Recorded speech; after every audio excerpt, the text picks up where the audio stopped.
Hello mga kababayan, ako po ulit si Deo Dorano.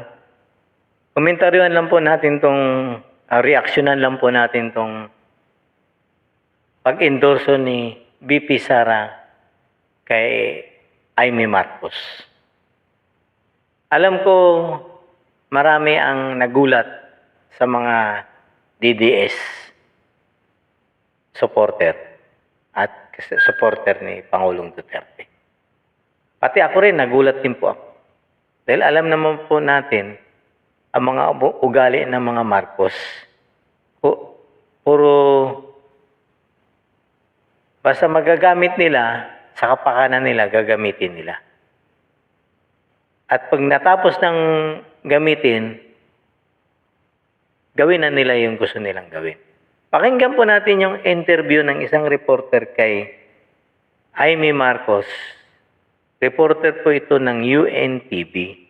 So, pakinggan po natin yung interview sa kanya. Kung bakit bigla ang in-endorse siya ni VP Sara. Madalian lang tong shoot na to, no, nung pag-uwi. Totoo, oo. Ma'am, I need to ask directly, ito po ba ay resulta or sort of reward ni VP Sara sa inyo after the series of hearings that you conducted about the ICC arrest of his father? Reward Ay. ba ito o paano ba? Ay, hindi ko naisip yun. Hindi rin niya naisip. Talagang nag-uusap na kami noon pa. Sabi niya, tsaka na akong mga ngampanya. Ayoko nang umikot nitong eleksyon na to. Pero yun nga, nung pabalik niya sa Hague, inutusan niya ata sila ni Senator Robin, ni Presidente Duterte ng mga kampanya at tulungan ng mga kasangga. Yun ang nangyari. So, palagay ko, marami namang nagpapasalamat. Ako, higit sa lahat, walang mapaglagyan ng saya, pasasalamat at karangalan sa aking puso. Simulat sa pool, kaming dalawa naman talaga magkaibigan. At kahit papano, aminado ako, na naipahamak ko siya dahil hindi ko naman alam na mangyayari. Ito mga kababayan, talagang inamin na rin po talaga ni Amy Marcos na pinahamak niya si VP Sara doon sa kapatid niya. Ngayon, ang nangyari, siguro, nandun pa rin yung magiging magkaibigan nilang dalawa. Kasi hindi naman si Amy Marcos ang nakaupo, yung kapatid niya. So, ang masakit lang nito, walang nagawa yung panganay sa bunso. Ituloy lang po muna natin itong interview kay Amy Marcos, mga kababayan. Nangyari ang ganito. Kilala niya ako, kilala ko rin siya.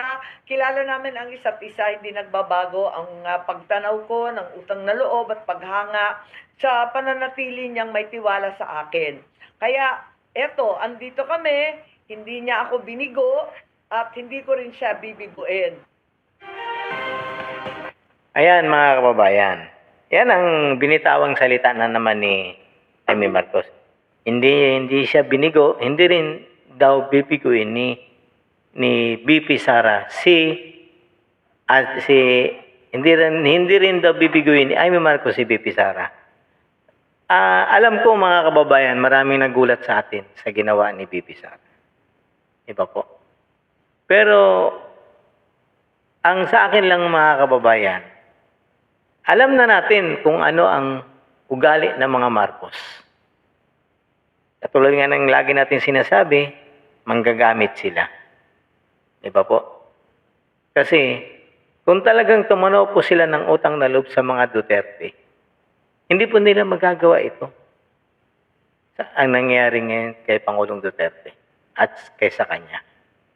Kasi po, tumatanaw nga sila ng utang na loob. Kaya lang, nung kailangan sila, nung pinalibing yung tatay nila, okay sila.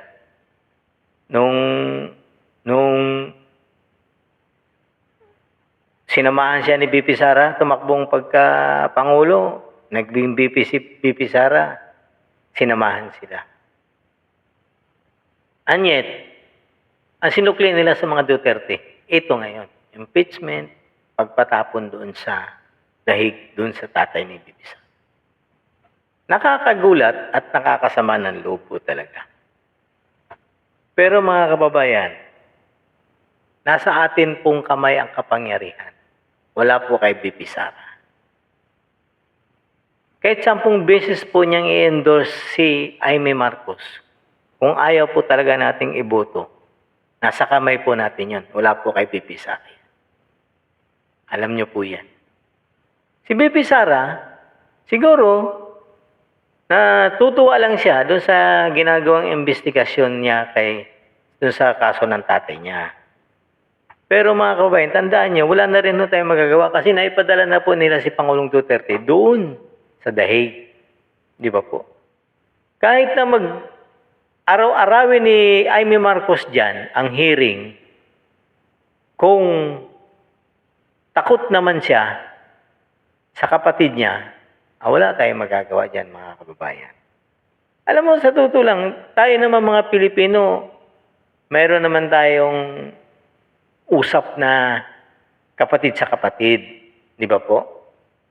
Pero, inuulit ko po sa inyo mga kababayan, ang pag-endorso po ni VP Sara, siguro malaking bagay kay Aimee yun kasi tagilid po talaga ang political career ngayon ni Aimee. Pero tandaan po ninyo, kahit si Pangulong Duterte ang mag-endorse kay Aimee, kung ayaw nating siyang iboto, wala pong magagawa sila VP Sara, mga kababayan. Nasa atin pong kapangyarihan yan ngayong eleksyon.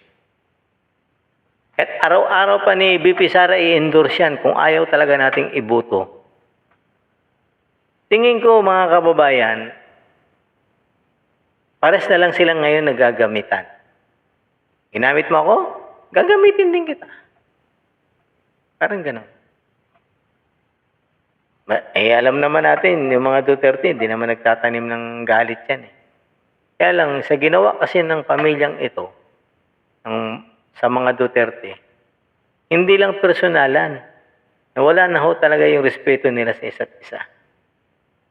Saan ka makakita? Sinamahan mo na sa eleksyon. Pinalibing na yung tatay mo. Anyet, ang kapalit sa'yo, impeachment. Pagpatapon sa ICC. Diba? Napakasama ng loob ng mga kababayan. Tayo, mga ordinaryong Pilipino, sumama ang loob natin. Anyet ngayon, ini-endorse pa ngayon ni VP Sara si Aimee. Pero katulad nga po, sinasabi ko sa inyo mga kababayan, at araw-araw yan, i-endorse ni VP Sara, nasa ating mga kamay pa rin ang pagboto, ang kapangyarihan. Basta tayo mga kababayan, siguro, baka naisip ni VP Sara na baka hindi makalusot yung 10 ng kandidato ng papa niya. Pero nasa atin rin po yun. Kita mo naman po, nag-umpisa na yung election sa online voting doon sa ibang bansa. Nakita natin yung mga nagrereklamong mga OFW. Puro street po ang boto nila. Alang-alang po kay Pangulong Duterte.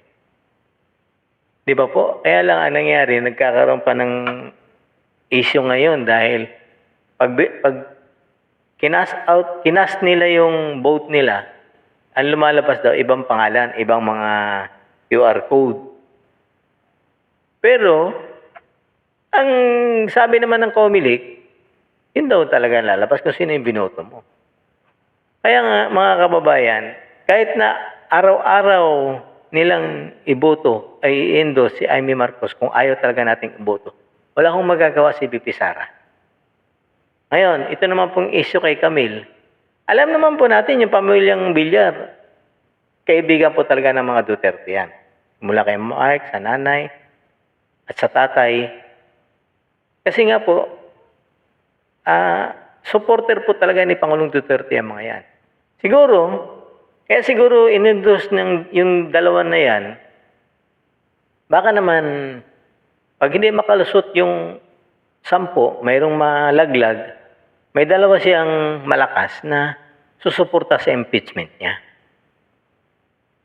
Tingin ko po na parang inaano din po kasi si Mark talagang Duterte yon. Yung nanay niya Duterte. Eh siyempre mawawala yung nanay, papalit si Camille. Na ngayon, si Camille naman, hindi naman pumirma sa impeachment. Ito, tingin ko, pabor din ito kay BP Sara na hindi siya ma-impeach. Yes po siguro, ganun ang laro ngayon ni BP Sara. Once na mayroong PDP laban na may malaglag, mayroon pa siyang makukuha na ibang kakampi. Diba po, mga kababayan? Kung nagigit siya po yung ibig ko sabihin, kasi po kailangan po talaga ni BP Sara ng suporta. At lalong-lalo na po kung dadayain pa nila yung mga eleksyon ngayon. Eh ngayon pa nga lang sa online voting, marami na reklamo ang OFW, mga kababayan, sa ibang bansa. Sa Japan, sa Amerika, sa Australia, sa Canada, sa Hong Kong. Marami nagreklamo kaya kunti pa lang nagpapaano ng online voting kasi nga sa nangyayari. Parang yung iba tamad bumoto dahil kung dadayain lang din ang mga boto nila. Kasi marami yung kababayan doon na OFW na 1.5 million po yan na botante. Kung lahat yun mag-straight ng PDP laban, abay plus 1.5 million ang kandidato ni Pangulong Duterte sa OFW pa lang. Eh paano yung mga boto rito sa Pilipinas? Mindanao. Buong Mindanao. Paano kung mag-straight Duterte yun? Iba po. Tapos yung grupo pa ni Kibuloy, paano kung mag-straight PDP laban yun? Yung grupo pa ni Marcolita na Iglesia ni Cristo, paano kung mag-street ng PDP laban yun? Malaking bagay po yun, mga kababayan. Kaya nga po, kakabaka pa sila ngayon. Kaya nga, mga kababayan, katulad po ng sinabi ko, mas okay pa sa akin yung pag-endorse ni BP Sara kay Villar. Kasi talaga naman po, wala naman pong record na kinakalaban sila. Si Aimee, decision po natin yun, mga kababayan. Katulad ng sinabi ko sa inyo, kung araw-araw man i-endorse ni BP Sara yan, kung ayaw talaga natin iboto, wala tayong magagawa. Wala silang magagawa. Kahit maglupasay dyan si BP Sara, sa harap natin, wala siyang magagawa. Kasi kapangyarihan po natin to, mga kababayan. Kahit araw-araw niya i-endorse si BP Sara, nasa mga botante po ang kapangyarihan na kung iboto ba siya o hindi. Diba po, mga kababayan? Mga kababayan, ako po ulit si Deo Durano. Pakinggan, hanggang dito na lang po muna ako. Magandang umaga po, magandang tanghali, magandang gabi po sa inyong lahat. Sana po, both straight po tayo, PDP laban. Magandang hapon. Shoutout nga pala sa kaibigan kong si Edwin Rabago at si LB Rabago at sa kanyang mga anak sa Tugigaraw. Don't forget po, both straight po tayo, PDP laban, and God save the Philippines. Marami pong salamat.